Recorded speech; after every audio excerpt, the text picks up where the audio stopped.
Before I get started, I want to thank user Sternberg for providing me with this English translation of this story from its original Russian.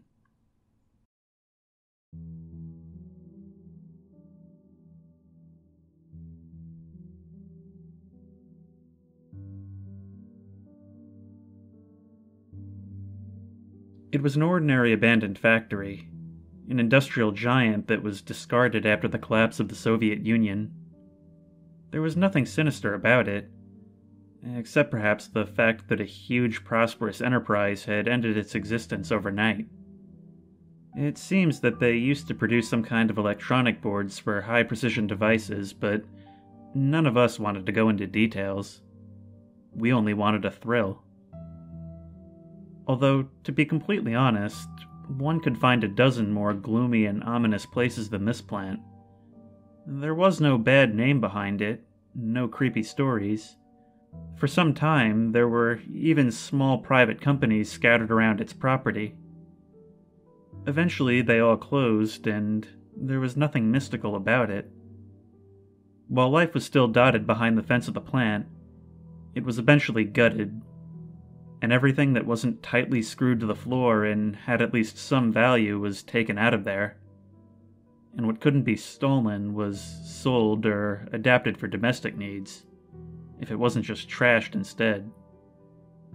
Anyway, we decided to explore this dull stronghold of devastation and desolation. Me and my 6 comrades didn't really care where we went.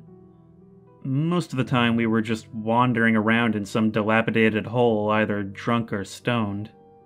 Called this productive pastime living like a real punk, and justified it by saying that we wouldn't live past 30. But it was fun to hang out with them, so okay. Let's get back to the main thing. We broke into the factory. The plant wasn't guarded, but the entrance to the administrative building was boarded up and the gates were welded shut. At the time of its existence, it was a closed-type enterprise, so only an Olympic pole vault champion could overcome the height of a solid concrete fence, though he would probably need some kind of protective suit so as not to be skinned by the barbed wire on top of the fence. But we didn't have to go over the fence, because under one of the gates, some stray dogs had dug a crawlway, deep enough for a thin man to fit through. And so, we squeezed through. You know, there really is nothing like it.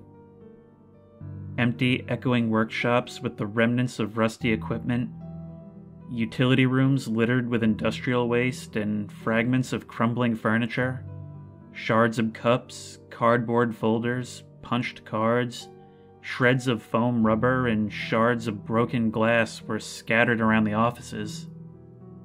There was dirt, dust, peeled walls, streaks on the ceilings everywhere. A sad picture. Nothing more.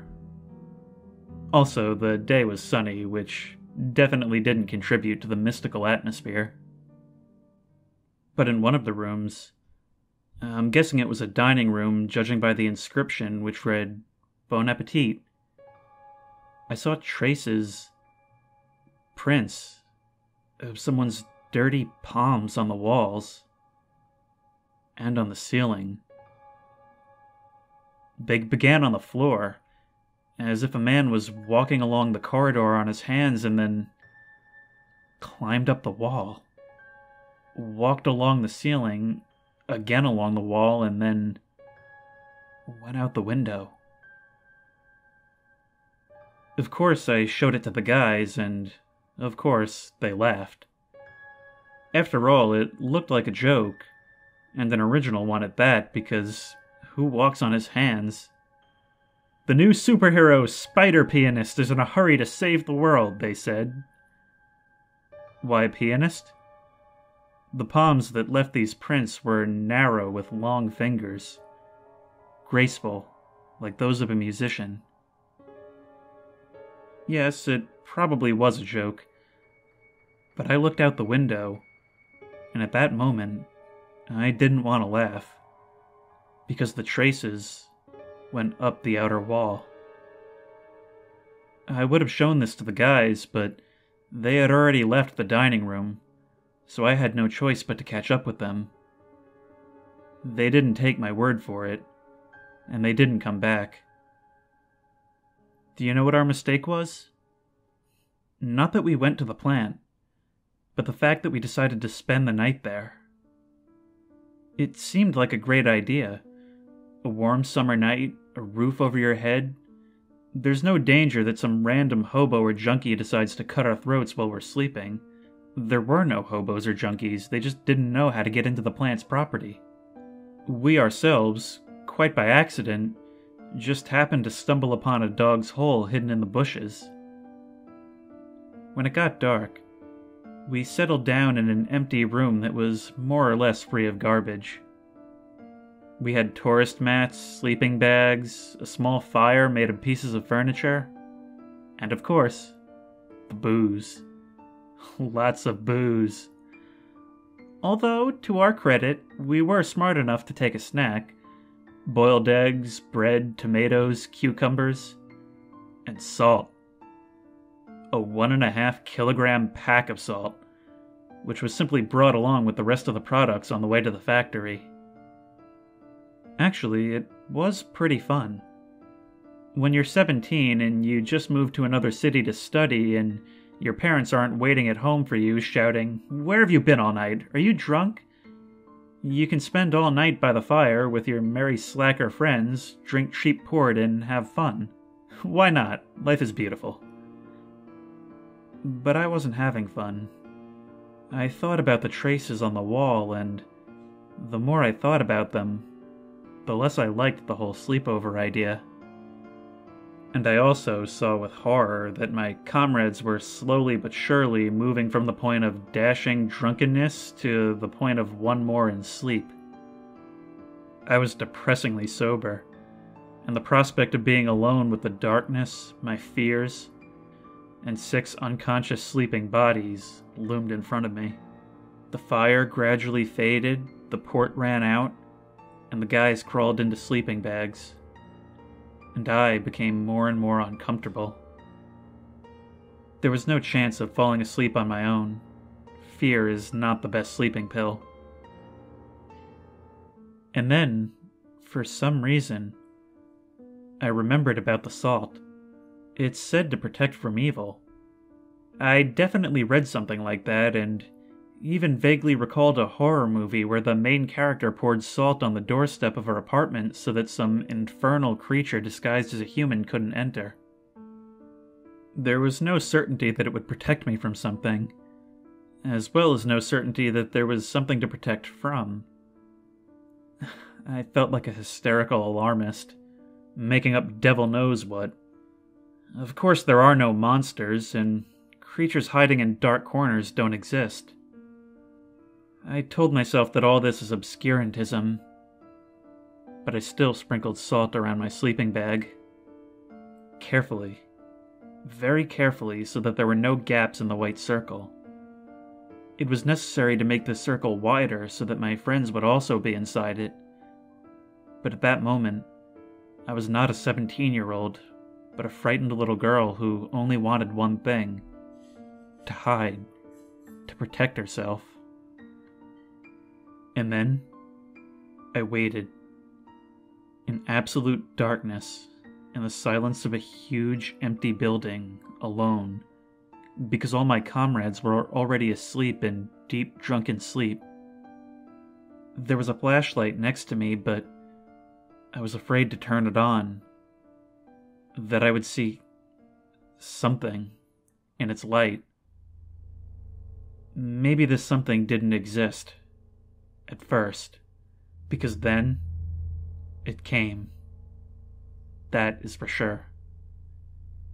I sat in a circle of salt and, biting my fist, I listened as it took my friends one by one. Without unnecessary noise, almost delicately, the quiet hum of the sleeping bag being unzipped, the soft crunching sound. Maybe the spine breaks with that sound? Or the throat? The rustle of the body dragging along the floor from the room along the corridor. I don't know where it took them. To the dining room? Bon appetit. 6 times. 6 times it left and came back. I could have screamed, but there was no point. Drunks sleep far too deeply, and isn't it better to die in your sleep?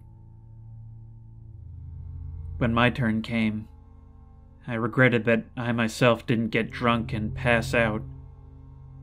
Because right now, I wouldn't have to wait.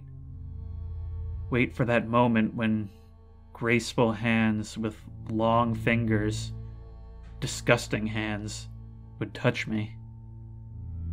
But nothing happened. Although I felt that it was there, behind a circle of white grains, looking for me, feeling, desiring to get me, and getting angry because it couldn't. I sat all night, huddled into a ball with my eyes closed, huddled so as not to stick my elbow or toe beyond the protective border, and my eyes shut so as not to see what was waiting for me beyond the border. I decided to open my eyes only when the bright sunlight began to shine through my eyelids in red. Although it left earlier, at dawn, I knew it hid in some dark hole to sleep or eat. In the morning, everything didn't look scary as it had the night before. Only 6 sleeping bags were around, lying empty. And around the salt strip on the dirty floor, there were prints of narrow palms, searching, rummaging. I didn't even run from there. I just went. I carefully put my things in my backpack and left. I also took a half-empty cardboard bag.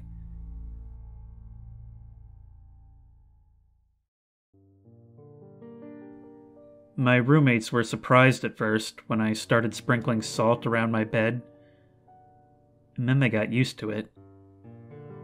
They think I'm weird, but I don't care. I don't know what that creature was, or why it settled in that factory. I only know that salt drives away evil. I know that narrow hands with long, tenacious fingers will not touch me in the dark, at least when I sleep.